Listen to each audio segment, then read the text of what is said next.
Hello students, स्वागत है आपका आपके अपने यूट्यूब चैनल स्पार्क एजुकोर पे। और मैंने लास्ट वीडियो में आपको बताया था कि मैं आपके लिए क्या लेके आने वाला हूँ। कार्बोहाइड्रेट्स मैंने बताया था कि एक इम्पोर्टेंट बायोमोलिक्यूल के साथ हम मिलेंगे। तो आज जो इम्पोर्टेंट बायोमोलिक्यूल के बारे में मैं बात करने जा रहा हूँ स्टूडेंट, वो हैं कार्बोहाइड्रेट्स।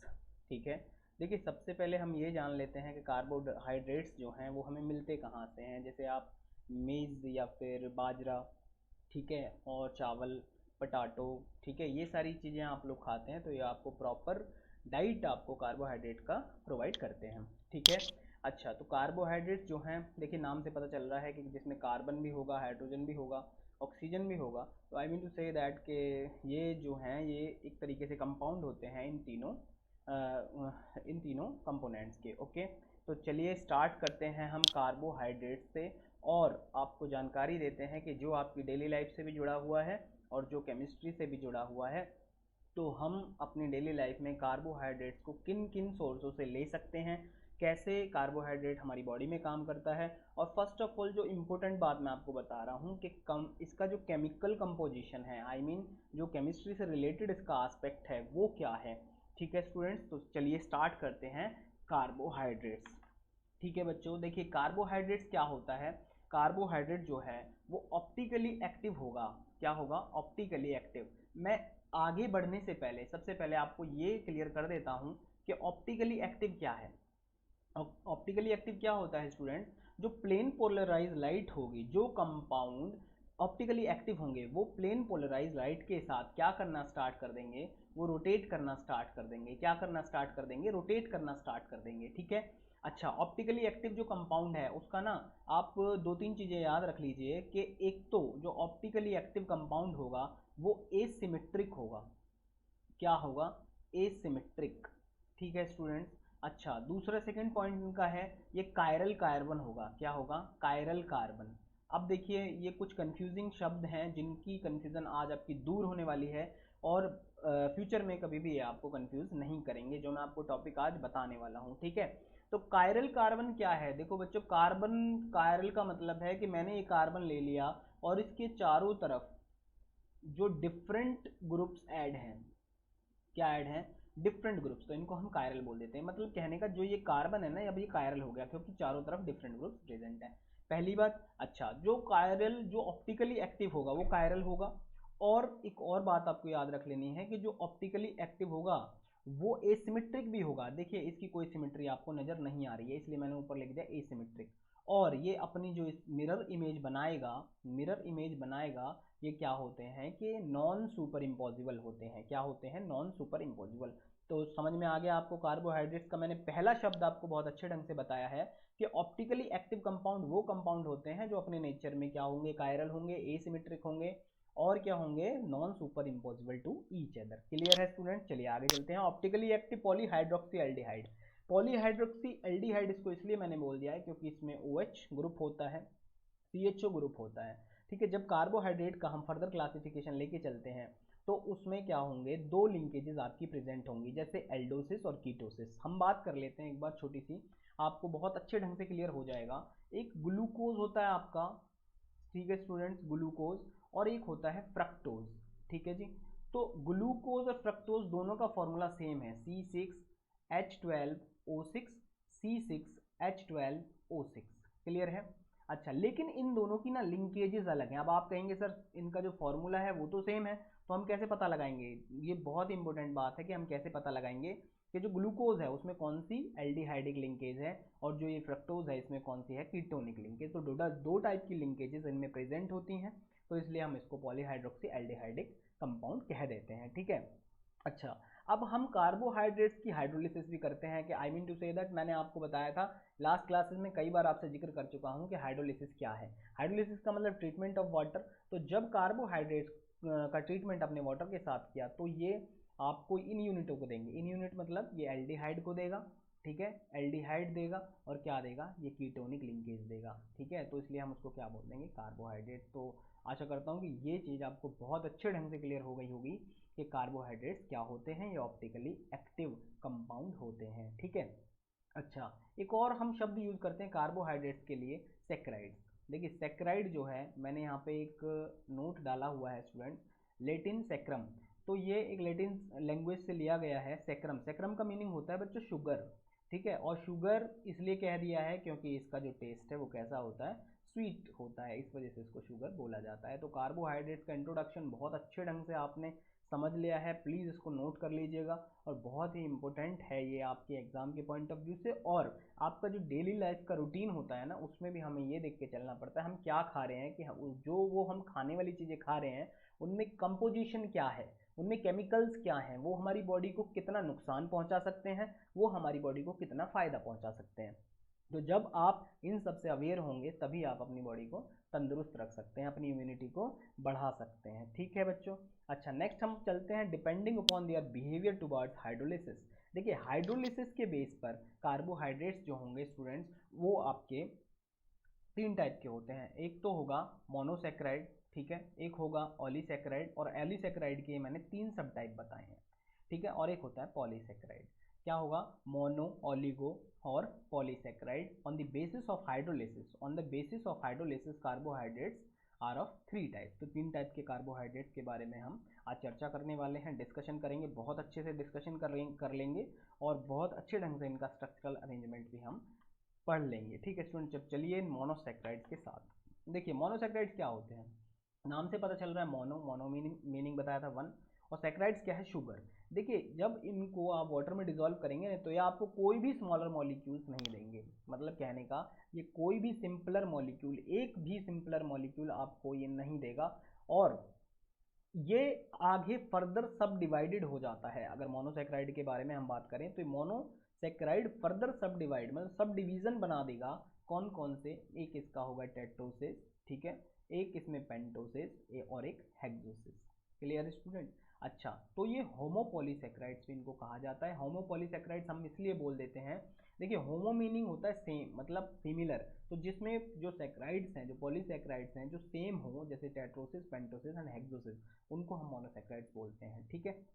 तो ये मैंने एग्जांपल दे दिए हैं आपको यहाँ, एल्डोटेट्रोसिस, एल्डोपेंटोसिस। अब ये जो टेट्रोसिस मैं बार बार यूज कर रहा हूँ, और यहाँ मैंने एल्डो, एल्डो मतलब एल्डिहाइड और टेट्रो मतलब चार, ठीक है। तो इसमें चार कार्बन मतलब प्रेजेंट होंगे, जैसे इराइथ्रोज और थीरियोज। और एल्डोपेंटोसिस में पांच होगा, जैसे जाइलोज और राइबोज, ठीक है। राइबोज आपने जो बायो वाले स्टूडेंट्स हैं उनको बहुत अच्छे ढंग से मालूम होगा राइबोज क्या है, ठीक है। अच्छा, एल्डोहेक्सोसिस, मैंने कहने का मतलब जो मैंने यहाँ चार आपको बताया, एल्डो मतलब एल्डिहाइड है, टेट्रा मतलब फोर है, ऐसे यहाँ पे एल्डो मतलब एल्डिहाइड है, पेंटो मतलब फाइव है। Aldo, aldehyde, hexo six and keto.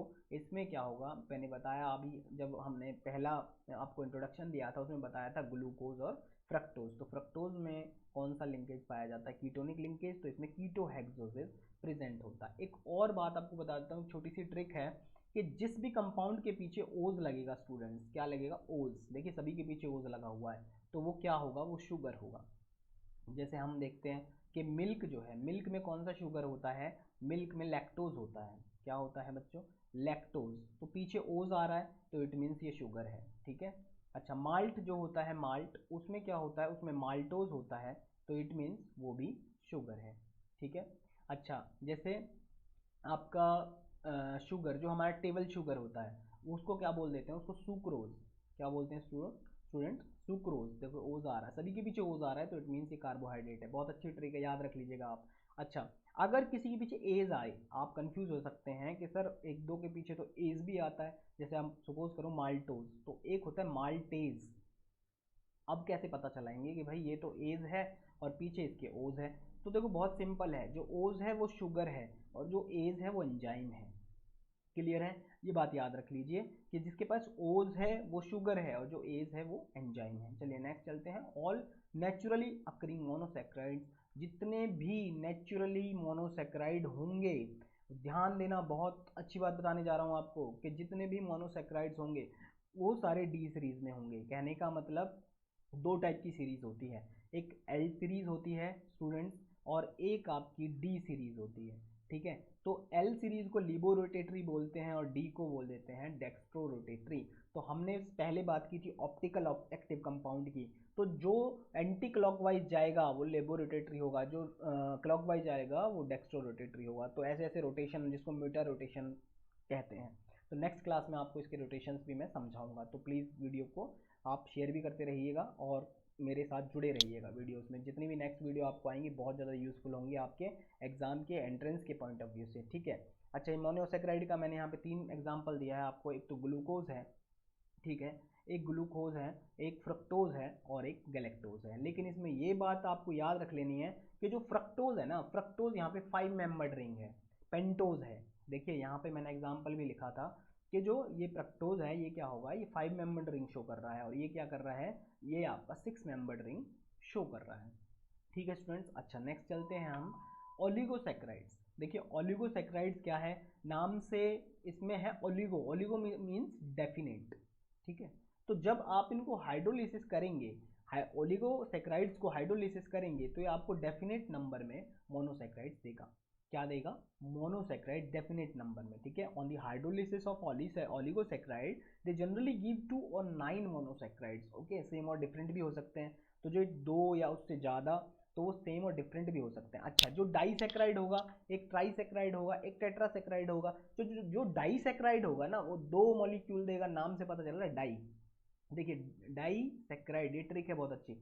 Die का मतलब 2 और सैक्राइड का मतलब शुगर, तो 2 शुगर के मॉलिक्यूल जो दे दे वो डाइसैक्राइड होगा। जैसे फॉर एग्जांपल सुक्रोज, माल्टोज और लैक्टोज, अभी पीछे जिक्र किया था। और ट्राइसैक्राइड जो है, ट्राई मतलब 3 और सैक्राइड मीनिंग शुगर, तो जो 3 सैक्राइड शुगर के मॉलिक्यूल देगा वो क्या होगा, ट्राइसैक्राइड। टेट्रा में 4 मिल जाएंगे, ठीक है। और एक और बात मैंने यहाँ पे हाईलाइट की हुई है कि जो कार्बोहाइड्रेट होंगे उनमें कौन सा बॉन्ड पाया जाता है, ग्लाइकोसाइडिक बॉन्ड मिलता है। नोट कर लीजिए आप, ग्लाइकोसाइडिक बॉन्ड मिलता है, ठीक है।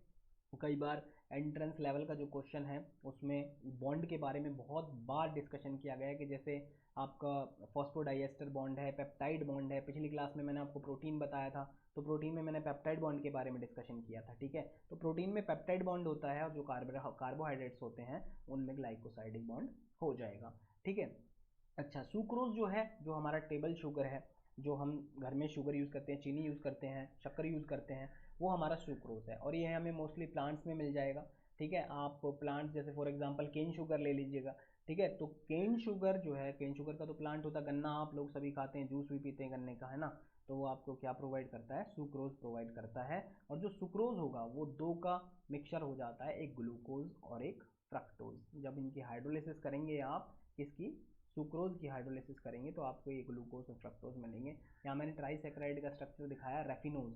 देखिए ये रेफिनोज होता है C18H32 एंड O16। जब मैंने यहाँ पे क्या कर दी, इसकी हाइड्रोलिसिस कर दी और H पॉजिटिव आयन यहाँ से क्या हो जाएगा, रिलीज हो जाएगा। तो जब H पॉजिटिव आयन रिलीज हो गए बच्चों, तो यहाँ देखिए आपको 3 मिल रहे हैं, ग्लूकोज, फ्रक्टोज एंड गैलेक्टोज। कौन कौन सा मिल रहा है आपको, ग्लूकोज, फ्रक्टोज एंड गैलेक्टोज, ठीक है। तो मैंने डेफिनेशन क्या मैंने आपको ये समझाया था और डेफिनेशन में भी बताया था कि ओलिगोसैक्राइड जो होंगे वो डेफिनेट नंबर में देते हैं। तो जो डाई होगा वो 2 देगा, जो ट्राई होगा वो 3 देगा। तो raffinose is the example of trisaccharide, ठीक है स्टूडेंट्स। नेक्स्ट हम चलते हैं पॉलीसैक्राइड पे, ठीक है बच्चों।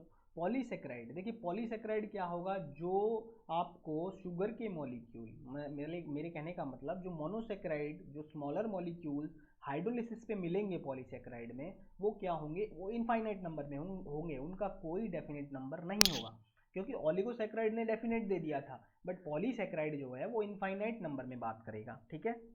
मोनोसैक्राइड में तो कोई भी स्मॉलर मॉलिक्यूल नहीं दे रहा था, लेकिन ओलिगो क्या दे रहा था, डेफिनेट। और पॉलीसैक्राइड क्या है, मोर देन, इन्फिनिटी में मॉलिक्यूल्स आपको दे देगा वो।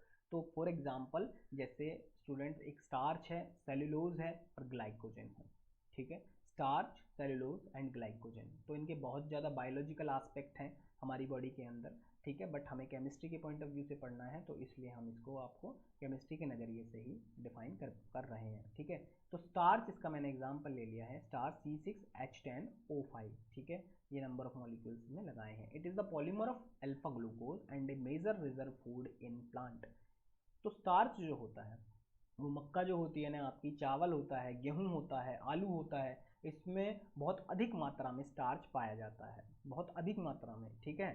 तो ये एक मेजर रिजर्व फूड होता है प्लांट का, क्योंकि प्लांट जब फोटोसिंथेसिस कर रहा होता है तो वो अपने लिए एक फूड का प्रिपरेशन कर रहा होता है। लेकिन देखिए अगर आपको भूख लगती है तो भूख लगने पर कई बार ऐसा होता है कि हमें बहुत ज़्यादा भूख लगी और हमें अगर टाइम पर खाना नहीं मिला तो हमारी भूख मर जाती है। ऐसा क्यों होता है? कभी आपने क्वेश्चन किया अपने आप से कि भाई हमें तो बहुत तेज़ भूख लग रही है और हमें कई बार इतनी तेज़ भूख लगने लगती है कि भाई कुछ भी आ जाए हम खा जाएंगे, लेकिन आप देखते हैं कि थोड़ी देर बाद वो भूख शांत हो जाती है, अपने आप शांत हो जाती है। ऐसा क्यों होता है? क्योंकि जो कार्बोहाइड्रेट्स हैं, बहुत ही इंपॉर्टेंट बात बता रहा हूँ, जो कार्बोहाइड्रेट हैं वो रिजर्व फूड मटेरियल की तरह काम करेंगे। किसकी तरह काम करेंगे? रिजर्व फूड मटेरियल की तरह। तो जैसे हमारी बॉडी में बहुत सारे कार्बोहाइड्रेट प्रेजेंट होते हैं, ठीक है। आप दूध पीते हैं तो दूध, we can say that milk is the complete food, तो बहुत सारा कार्बोहाइड्रेट आपको मिल जाता है। आलू खाते हैं उसमें कार्बोहाइड्रेट, चावल में कार्बोहाइड्रेट्स हैं, तो सभी में कार्बोहाइड्रेट्स प्रेजेंट होते हैं। और कार्बोहाइड्रेट जो है वो हमारे लिए भी और प्लांट्स के लिए भी रिजर्व फूड मटेरियल की तरह काम करने लगता है। ठीक है बच्चों। अच्छा, तो स्टार्च जो है वो सर रिजर्व फूड मटेरियल है किसका? प्लांट का। अच्छा, एक और बात, अगर स्टार्च को आप सॉल्यूशन बनाइए आयोडीन के साथ, आयोडीन ले लिया आपने, ठीक है, आयोडीन ले लिया, और आयोडीन स्टार्च में क्या करेंगे आप, थोड़ा सा वाटर ले लेंगे। अब स्टार्च का सॉल्यूशन ना ऐसे नहीं बनेगा बच्चों, आपको क्या करना पड़ेगा, सपोज करो आपने यहाँ पे 100 ml वाटर ले लिया, ठीक है, और 100 ml वाटर में आपने कुछ स्टार्च डाला। आप इसको डिज़ोल्व करेंगे, ये आराम से डिज़ोल्व नहीं होगा, आपको इसको क्या करना पड़ेगा, आपको हीट करना पड़ेगा इसको, ठीक है। 5 से 10 मिनट तक हीट करेंगे, जब स्टार्च जाके घुलेगा, ठीक है। अच्छा, फिर उसमें आप एक दो पैलेट्स किसके, आयोडीन के डालेंगे, तो ये ब्लू कलर का हो जाएगा। अगर मैं आपको सॉल्यूशन में एक मतलब वाटर है और वाटर में स्टार्च घोल के दे दूं, लेकिन आपको नहीं मालूम कि स्टार्च है इसमें या नहीं है, तो हम इसका केमिकल टेस्ट भी कर लेते हैं। क्या केमिकल टेस्ट कर लेते हैं कि अगर उसमें आयोडीन डालने पर उसका कलर ब्लू हो जाता है, आयोडीन डालने पर उसका कलर ब्लू हो जाता है, कैसा हो जाता है? ब्लू। तो इट मीन्स ये क्या सॉल्यूशन था हमारे पास? स्टार्च का सॉल्यूशन। ये केमिकल टेस्ट होते हैं जो ऑर्गेनिक केमिस्ट्री में हम करते हैं। तो मैंने आपको एक अननोन साल्ट दे दिया, ठीक है। कलर तो सभी का वाइट है जो ऑर्गेनिक कंपाउंड में, तो स्टार्च भी वाइट है। तो जब आपको मैं कह दूं कि ये आपको मैंने ऑर्गेनिक कंपाउंड दिया है और इसको आप क्या करिएगा, बताइए क्या है, तो इसका टेस्ट करेंगे आप, केमिकल टेस्ट क्या करेंगे, तो उसमें आयोडीन डाल के देख लेंगे और ब्लू आ जाएगा तो आप बोल देंगे सर ये क्या है, हमारा स्टार्च सॉल्यूशन है, ठीक है। और स्टार्च जो है एक दो मिक्सचर्स का कंपोनेंट होता है, एक होता है एमाइलोज और एक होता है एमाइलोपेक्टिन। क्या होता है बच्चों? एमाइलोज और एमाइलोपेक्टिन। तो कहने का मतलब स्टार्च के अंदर 20% तो हो गया अमाइलोज और 80% होता है एमाइलोपेक्टिन। तो इन दोनों के मिलने से क्या बन जाता है? स्टार्च। एक बात और याद रख लेनी है कि एमाइलोज क्या है? अनब्रांच्ड है, वाटर सॉल्युबल होगा, लेकिन जो एमाइलोपेक्टिन है वो कैसा होगा? वाटर इनसॉल्युबल होगा। तो मैंने आपको यहाँ पे जिक्र किया था कि जो स्टार्च है वो एकदम नहीं घुलता, वो हीट करने पे घुलता है। तो ये जो इनसॉल्युबल पार्ट है इसका वो इसमें दिखाई देगा, क्योंकि इसका जो सॉल्यूशन बनेगा वो गंदला टाइप बनेगा, टर्बिड सॉल्यूशन बनेगा, टर्बिड सॉल्यूशन बनेगा, ठीक है। थोड़ा गंदला टाइप का सॉल्यूशन बनेगा। तो वो जो गंदला आपको दिखा, कोगुलेशन फ्लॉकुलेशन जो दिखाई दे रही है थोड़ी सी, वो किसकी वजह से दिखाई दे रही है? अमाइलोपेक्टिन की वजह से दिखाई दे रही है, क्योंकि अमाइलोपेक्टिन उसमें 80% प्रेजेंट है और अमाइलोज उसमें कितना? 20% प्रेजेंट है। तो मैंने एग्जाम्पल दिए हैं आपको, राइस, व्हीट, मेज और पोटाटो, इन सभी में स्टार्च प्रेजेंट होता है। नीचे स्ट्रक्चर में दिखा रहा हूँ, देखिए जो नीचे आपने 3 रिंग, 1 2 3 और ये 4, ये एमाइलोज हैं। लेकिन जब इस कार्बन से मैं एक और रिंग कनेक्ट कर देता हूँ तो ये क्या बन जाता है? एमाइलोपेक्टिन। तो ये जो स्ट्रक्चर है ना, ये दोनों का कॉम्बिनेशन है। अगर आप इस वाली लाइन को हटा दीजिएगा, इस वाली लाइन को अगर यहाँ से आप हटा दें तो ये जो स्ट्रक्चर है ये अमाइलोज का है, लेकिन अगर ये वाली लाइन इसमें प्लस कर दें तो ये स्ट्रक्चर किसका हो जाएगा? एमाइलोपेक्टिन का हो जाएगा।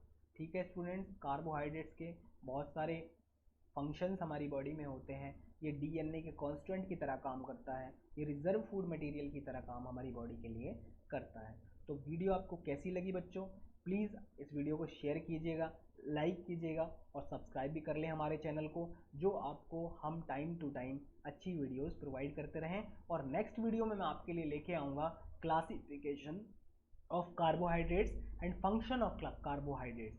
तो निरंतर आप इससे बने रहिएगा और वीडियोस को लाइक करते रहिएगा। Thank you.